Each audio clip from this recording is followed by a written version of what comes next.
श्री गुरुदेव दत्त। एक भाई श्री का मैसेज है कि आजकल बहुत ज्योतिष बोल रहे हैं कि भारत अगले 40-50 साल में नॉर्थ और साउथ इंडिया में टूट जाएगा। ये बात सुनकर मैं बहुत दुखी हूँ। क्या आपके हिसाब से ये सही बात है कि भारत का विभाजन भविष्य में होगा? कृपया इस विचार पर आप अपनी राय दीजिए।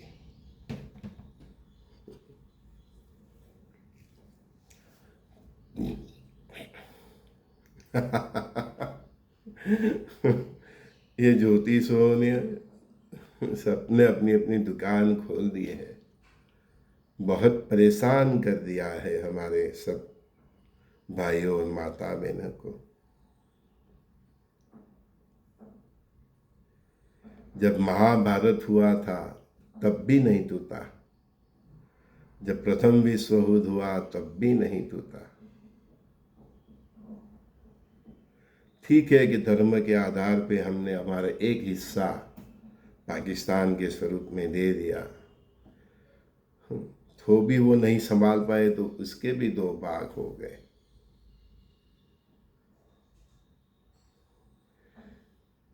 अतः मैं इतना ही बताऊं कि पूरा विश्व ही भारत है। कालखंड में सनातन बढ़ता है, फिर एक ऐसा समय आता है कि इंसानों में बुराइयां प्रवेश करने लगती है, तो धीरे धीरे फिर वो सनातन से कुछ हटके जीने की कोशिश करता है। जैसे एक ही खाना खाने से, हर रोज एक ही प्रकार की रसोई खाने से इंसान बोर हो जाता है, तो कोई वो दूसरा कि आज कुछ नया बना। तो वैसे वैसे फिर सनातन में जितने भी सनातनी हैं, तो उनके यहाँ कहीं ऐसे बच्चे भी जन्म लेते हैं जो कुछ अलग तरह से जीना चाहते हैं, अपनी परंपराओं से थोड़ा हटके जीना चाहते हैं। कहीं को वो बंधन महसूस होता है, तो कुछ नया जीने की उनकी चाह होती है। उसमें कोई एक ऐसी हस्ती आ जाती है जो फिर एक अलग पंथ की, अलग धर्म की नींव रखता है, अपनी सोच से रखता है, जिसको ब्रह्मांड के साथ कुछ लेना देना ही नहीं होता, क्योंकि ब्रह्म सत्य जगत मिथ्या। तो फिर ऐसी कोशिशों के कारण नए नए पंथ बनते रहते हैं, जिसमें मूल सनातन के जितने बेसिक है उसमें से कई छुटछाट भरी जीवन होती है। तो लोगों को ऐसी छुटछाट भरी जीवन बहुत पसंद आती है। आजकल मैं इंस्टाग्राम में देख रहा हूँ, कहीं बहनाएं एक धर्म का बहुत प्रचार करती है। वस्त्र ऐसे पहनते हैं कि लोग उनको देखने के लिए ही उनकी रील देखते हैं। वे धर्म के प्रचार के लिए बहनाओं को ऐसे वस्त्र पहन के, ठीक है, मैंने बोला ना कि मूल सनातन का जो बेसिक है उसमें से छटकने के लिए, उसमें से अपने हिसाब से जीने के लिए, अपने मन के हिसाब से जीने के लिए नया नया रास्ता लोग ढूंढते हैं। और उसमें कोई एक तेजस्वी, वाद चातुर्य में होशियार साधु का वेश लेके वो एक नई नींव की स्थापना करता है, जबकि वो खुद कहीं पे भी नहीं पहुंचा होता। कई बार ऐसा होता है। फिर वो रास्ता लोगों को, जिसको भी ऐसे मेन जो सनातन धर्म है उसकी जो स्ट्रेंथ है, उसकी जो बेसिक है, उसमें जो जो उनको छूटछाट चाहिए, फ्रीडम चाहिए, वो उधर उसको मिल जाती है, तो उस तरफ वो डाइवर्ट होते जाते हैं कि भाई मेरे को अच्छा लगता है। सनातन धर्मों में तो बहुत वो रुचि चुस्त है। नहीं, इतना रुचि चुस्त नहीं है। केवल पवित्रता का जो एक कॉन्सेप्ट है, वहाँ आपको बंधन महसूस हो सकता है। जैसे कि हम सोच असोच का भी पालन करते हैं, हम इवन बाथरूम जाते हैं तब भी हम स्नान करते हैं। टॉयलेट करते हैं तो क्या करते हैं, पूरा शरीर को स्वच्छ। तो बिना स्नान के हम रसोई नहीं बनते। बहनों का जो नियम होता है उसमें हम पालन करते हैं। सूतक का हम बहुत ध्यान रखते हैं। तो मैंने हमारे आज के सत्संग के वीडियो में भी मैंने बताया है कि ब्रह्मांड का परम सत्य ही पवित्रता है। तो जो ऋषि मुनि है वो वही पवित्रता को प्राप्त करने की कोशिश करते हैं। और जब वो पवित्रता उनके अंतःकरण में तक पहुंच जाती है, उनका मन चित्त बुद्धि शुद्धि पवित्र हो जाते हैं, उनकी आत्मा के ऊपर जमे हुए ये बरसों के जन्म जन्म के जो भी है मोह माया के जो भी आवरण वो टूट जाते हैं और उसमें छुपे हुए स्वात्मा राम की उसको पहचान होने लगती है। तो वो पवित्रता से पवित्रता, पवित्रता से पवित्रता जीवन की ओर चलता रहता है। तो ऐसे अपने पूर्वजों को, अपने ऋषियों को जीवन इनको बंधन रूप लगता है। तो दूसरे जो पंथ होते हैं जो इसमें थोड़ा बहुत कुछ इससे इजी होता है, तो वहाँ वो मनुष्य दायवश होता है। और परमात्मा ने तो सब कुछ छूट दी है कि आपको जो पसंद है उस प्रकार से जियो, उसको कोई दिक्कत नहीं है।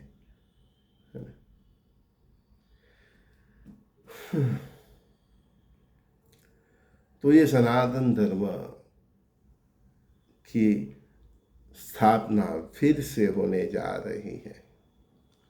जो परमात्मा देखते हैं कि अभी बहुत शॉर्टकट सब ने अपना लिया है और वो शॉर्टकट को ही सब अपना सच्चा धर्म समझने लगे हैं, तो फिर से सनातन धर्म की स्थापना के लिए परमात्मा अवतार लेते हैं। और वो स्थापना की कोशिश ऋषि मुनि भी करते हैं, अवधूतों भी करते हैं। हर एक का एक लेवल होता है। लेकिन जब आबादी 800-900 करोड़ की हो जाए तो इतने बड़े लोगों को इस ब्रह्मांड के परम सत्य की ओर ले जाने के लिए परमात्मा को ही आना पड़ता है। वहाँ तक की लिमिट तो ऋषि मुनियों की भी नहीं है, अवधूतों की भी नहीं है। और फिर वो भगवान श्री कृष्ण ने कहा है, यदा यदा ही धर्मस्य ग्लानिर्भवति भवति भारत। तो फिर मैं धर्म की स्थापना के लिए अवतरित होता हूँ। उसी प्रकार से कल की रुद्र भगवान ने अवतार लिया है। तो मूल सनातन धर्म और बाकी के जितने भी धर्म है उसका एक सारांश लेके फिर से सनातन के बेसिक की ओर वो सबको ले जाएंगे। अब जब ऐसी कोशिश होती है तो महासंग्राम भी होता है। उसमें ईसा मूसा और नास्तिकों की जंग बहुत बड़ी होने वाली है। भगवान श्री कृष्ण ने भी तो महाभारत के युद्ध के मध्य ही तो गीता का साथ दिया था। तो वैसा महाभारत तू होगा तब वापस कल के रुद्र भगवान ये दुनिया को सारांश देंगे, एक एवरेज फॉर्मेट देंगे जिसमें सनातन का बेसिक भी होगा और बाकी के धर्मों ने जो भी उनसे ही प्रेरणा लेके या अपने अपने सोच से अपने अपने जो उनके भगवान हो गए तो जो सब मिला के एक सारांश देंगे जो सभी लोगों को स्वीकार्य होगा। सनातन मतलब मैं हिंदू धर्म की बात नहीं कर रहा। तो वो हिंदू लोग हैं जो प्राउड ना करे और बाकी के धर्म लोग के जो लोग हैं वो दुख न करे। सनातन मतलब अभी भी मैं आपको समझाता हूँ, आपके मन में अगर दुविधा है तो सनातन मतलब इस ब्रह्मांड का परम सत्य। और वो इस ब्रह्मांड का जो परम सत्य है वो हिंदू को भी लागू पड़ता है, मुसलमान को भी लागू पड़ता है, ईसाई को भी लागू पड़ता है, सिख को भी लागू पड़ता है, जैन को भी लागू पड़ता है, बुद्ध को भी लागू करता है, सभी को, इवन नास्तिकों को भी लागू पड़ता है। तो वो में परम ब्रह्मांड का परम सत्य, इसीलिए उसको सनातन, सनातन मतलब सनातन काल से जो चलता आया है वो सनातन काल से वो ही चलेगा। जो ब्रह्मांड का परम सत्य है वो ही चलेगा। तो ब्रह्मांड का परम सत्य की स्थापना होने जा रही है। पाप पापी और पापियों का स्रोत खत्म होने जा रहा है। तो इसमें जब सनातन की फिर से स्थापना होती है, जब जब इस धरा पे सनातन की फिर से स्थापना होती है, उसका उत्कर्ष होता है, उत्क्रांति होती है, तब तब इस भारत भूमि की सरहदें बढ़ती है। समझ में आया? तो अगले 100 साल में भारत एज ए नेशन, जो हिंदुस्तान आप कहते हो, सनातन की बेस भूमि बोलते हो, उसकी सरहदें बढ़ेगी। एक समय ऐसा आएगा कि पूरा विश्व ही भारत होगा। 2 तिकरे 3 तिकरे सब मनगढ़ंत बातें। कई लोग भारत की कुंडली भी निकालते हैं। भारत की कब की कुंडली निकालो? जब से मानव सभ्यता का पृथ्वी के ऊपर आवरण हुआ, उद्भव हुआ, प्रथम मनुष्य का इस धरा के ऊपर अवतरण हुआ, तब से भारत है। उसकी कुंडली कब निकालोगे?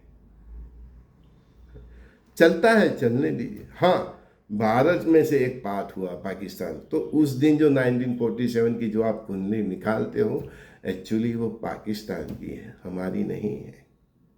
उसके बेस से आप पाकिस्तान की आगाही कर सकते हो।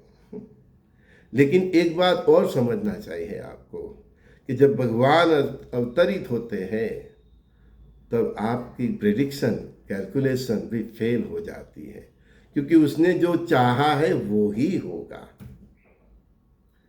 ग्रामान जब भारत पाकिस्तान का भागला हुआ, तब के हिसाब के आज के ग्रामान चाहे कुछ भी कहे, पाकिस्तान के लिए, बांग्लादेश के लिए, चाइना के लिए, अमेरिका के लिए, ऑस्ट्रेलिया के, सबकी कुंडली निकालते हैं सब। आप चाहे किसी भी कुंडली निकाल दो, इवन किसी मनुष्य की भी कुंडली निकाल दो, परमात्मा जो चाहते हैं वो ही होगा।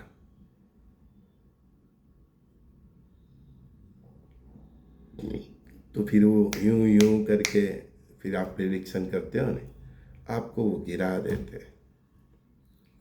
आपको जो भी ज्ञान दिया वो मैं जिस तरह से बात करता हूँ, इस तरह से लोगों को समझाने को दिया।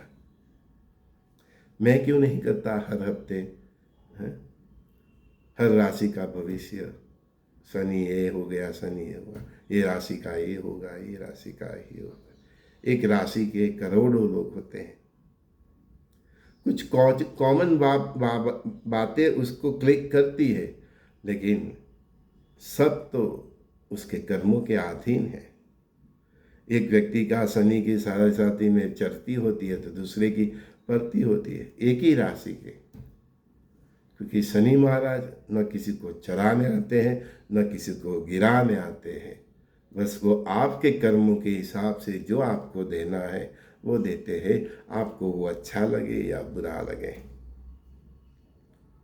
कई बार लोगों को बहुत डरा देते हैं, आपकी राहु की महादशा है, शनि की महादशा है, मंगल की दशा है। परमात्मा का इंटेंशन उसके जीवन में क्या है, उसके हिसाब से वो मंगल की दशा, वो राहु की महादशा, वो शनि की महादशा कार्य करती है। वो तो परमात्मा के सेवक है, देव है। पर ब्रह्म पिता परमात्मा और नियति की इच्छा से कब कार्य करते हैं। तभी चाहे विश्व में कितना भी तूफान चल रहा हो, रशिया यूक्रेन का वॉर, वो यूरोप तक जाएगा, मिडल ईस्ट की जंग भी यूरोप तक जाएगी, ये सब परमात्मा के इशारे हैं। ये कोई एस्ट्रोलॉजिकल प्रेडिक्शन नहीं है। चाहे एस्ट्रोलॉजी का कोई भी आधार लिया जाए, उसके आधार पे आप वर्ल्ड वॉर जैसी और युग परिवर्तन की प्रेडिक्शन नहीं करते। ये परमात्मा की इच्छा होती है, वो ऋषि मुनियों संतों को बताते हैं, हम जैसे को बताते हैं, आपको आगाह करने के लिए। नहीं कि इसके आधार से फिर 10-50 कुंडली आ जाए, उसका पैसा कमाया जाए। देखो, एस्ट्रोलॉजी का ज्ञान, ज्योतिष शास्त्र, वेद की आंखें हैं। हमारे जो वेद है उसकी आंखें हैं। तो उस आँख से देख के, वो दृष्टि से देख के, जब संजय दृष्टि से देख के आपके पास जो आए उसके जीवन में क्या है, उसका अगला जन्म का क्या है, उसके आगे का जीवन का क्या है, तो वो मध्यांतर पर आपको मिला है, तो आपको उसका आगे का जीवन कैसे सुधारा जाए वो बताना है। और वो उसके लिए ना कि शनि राहु मंगल के पीछे उसको चिपका देना है, उसको भक्ति के मार्ग में डालना है। जब गुरु की कृपा हो जाती है, जब आप भक्ति के मार्ग पे चल जाते हो, तो पूर्व जन्म के कितने भी दुष्कर्म हो उनकी कृपा से हल्के हल्के शांत होने लगते हैं। गुरु और परमात्मा आपको सत्कर्म के मार्ग के डालते हैं, और इस प्रकार आपके जितने भी ऋणानुबंधन माइनस में है उसको धीरे धीरे प्लस करने की कोशिश करते हैं। इस प्रकार का दृष्टिकोण से परमात्मा ने एस्ट्रोलॉजी का ज्ञान वो ज्योतिष शास्त्रियों को और ऋषि मुनियों को भी दिया। नहीं कि इसके हिसाब से बस ऐसे वैसे सब मैं ये कर दूंगा, मैं ये कर दूंगा, रात को करोड़पति बना दूंगा, बजपति बना दूंगा। क्या लक्ष्मी जी आपकी ये एक चाल से किसी को करोड़पति बना देंगे? भगवान विष्णु की अर्धांगिनी नारायणी महालक्ष्मी क्या इतनी सस्ती है कि आपके एक उपाय से, आपके एक मंत्र से आपके घर दौड़ी दौड़ी आएगी? आपका वर्तमान जीवन आपका पूर्व जन्म का कर्म है। जब तक आप जीवन नहीं सुधारोगे, भगवान को जो पसंद है वो राह पे नहीं जीवोगे, तब तक विष्णु नारायण कृपा नहीं करते हैं। आपको आपका जीवन बदलना है, न कि मंत्रों के पीछे दौड़ना है, न कि ज्योतिषों के बताए मार्ग पे दौड़ना है। कई लोग हमारे पास आते हैं, हमारा इतना पैसा चला गया, हमारे खेत में धन है, 10-15 लाख ले गए हैं। हमने इसको बताया, कुंडली देखने के ही 5,000 लेते हैं। 5,000 50,000 इसके चक्कर में मत पड़ो। आपके पास जो भी आए गुरु भाव से आए, वो आत्मा का कैसे कल्याण हो वो देखो, अपनी अंतर्दृष्टि से देखो, जरूरत पड़े तो उसकी कुंडली देखो। हमारे पास कोई भी आता है हम पहले ही सब बता देते हैं, फिर हमको लगता है कि उसके कर्म बहुत कठिन है, तो चलो क्या परमात्मा ने इसको क्या दिया है, क्यों इसका जीवन इतना कठिन, तो वो हम देखते हैं। हाँ, पूर्व जन्म के उसके कर्म सब दिख जाते हैं, उसके हिसाब से अभी का जीवन दिख जाता है। तो कर्मों को कैसे समाप्त किया जाए उस मार्ग में हम जीव को ले जाते हैं, जिनको हम पे श्रद्धा होती है। कि जिसको हम पे श्रद्धा है, हमको उस पे श्रद्धा है, तो फिर ये श्रद्धा का एक जो ट्रायंगल है वो कार्य करता है। तो उसके कर्मों से कैसे मुक्त किया जाए वो मार्ग पे हम ले जाते हैं। यही ज्ञान की परिभाषा है, और इसीलिए परमात्मा ने ये एस्ट्रोलॉजी का ज्ञान सबको दिया है। लेकिन सब ने उसका बहुत बखाड़ा कर दिया। मैं जो खुद भी ये युग परिवर्तन, थल वॉर की प्रेडिक्शन जो भी मैं बता रहा हूँ, वो काल चक्र मुझे सब बताया गया, मैं वही बता रहा। मुझे एस्ट्रोलॉजी का ज्ञान कहीं पे सीखने नहीं जाना पड़ा। गुरु ने शक्तिपात किया तो अपने आप आ गया, पूरा ब्रह्मांड इधर बैठा हुआ है। तो वो एक परमात्मा की कृपा होती है। फिर आप क्लासेस में जाते हो, सीखते हो, करते हो, आपका इंटेंशन अच्छा नहीं है, सामने वाले का जीवन बनाने का इंटेंशन नहीं है, आपका खुद का जीवन शुद्ध सात्विक नहीं है, चरित्र नहीं है, अब पैसों के पीछे पड़े हो, आपको कितना भी एस्ट्रोलॉजी का ज्ञान हो, वो विद्या दूसरे को काम नहीं आएगी।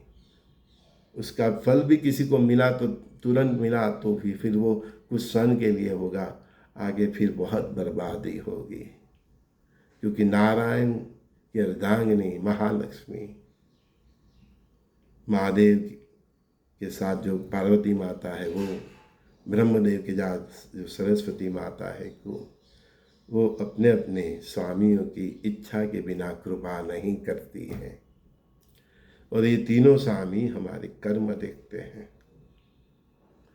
जब हम वो कर्मों में से मुक्त होने की कोशिश करते हैं तब परमात्मा कृपा करते हैं, तब हमारा जीवन बनता है, सुधरता है।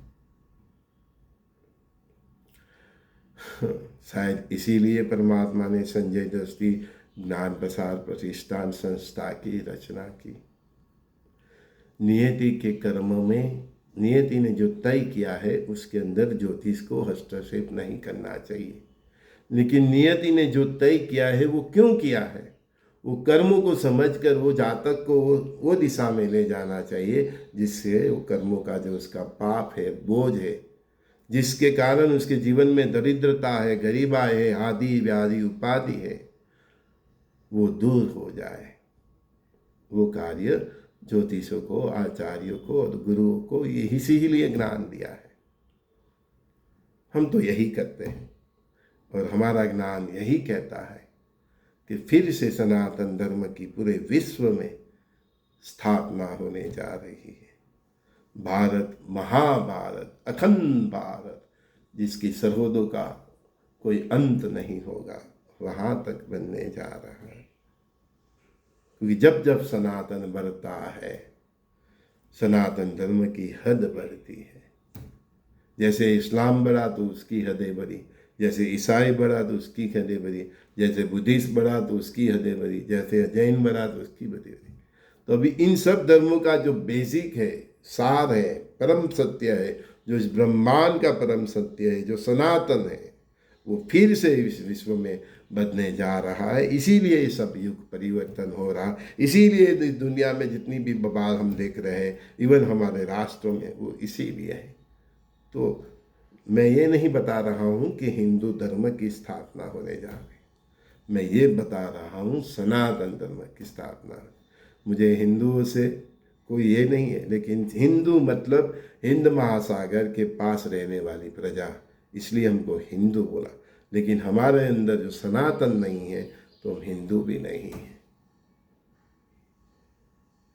तो सनातनी बनिए। संजय दस्ती का सभी दोस्तों को बहुत बहुत प्यार। श्री गुरुदेव दत्त।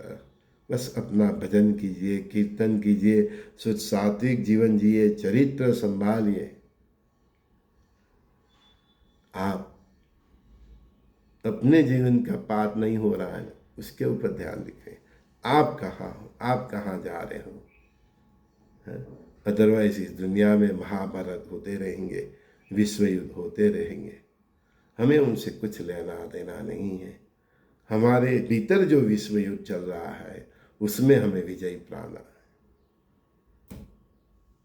समझ में आया? हाँ, खुद को विजयी बनाना है। आत्मा राम को स्वात्मा राम से मिलाना है, परमात्मा राम की ओर जाना है। अगर ये युद्ध हमने जीत लिया, हमारी इंद्रियों के आगे हमने जीत हो गई, तो वो हमारा विश्व युद्ध ही है और वही हम भी फिर विश्व विजेता हो जाते हैं। इसीलिए तो मैं हर दिन आपके पास आता हूँ। इतना समय मैंने आपको दिया, इसमें तो मेरी कितनी माला हो जाती। माला साइड पे रख के मुझे कार्य करने को दिया है। आशा रखता हूँ मेरे कई भाइयों बहनों माताओं का मन की दुविधा मुक्त होगी और अपने जीवन में आगे चलने की प्रेरणा मिलेगी। श्री गुरुदेव दत्त। एक रहो, नेक रहो, सबके दिलों में रहो।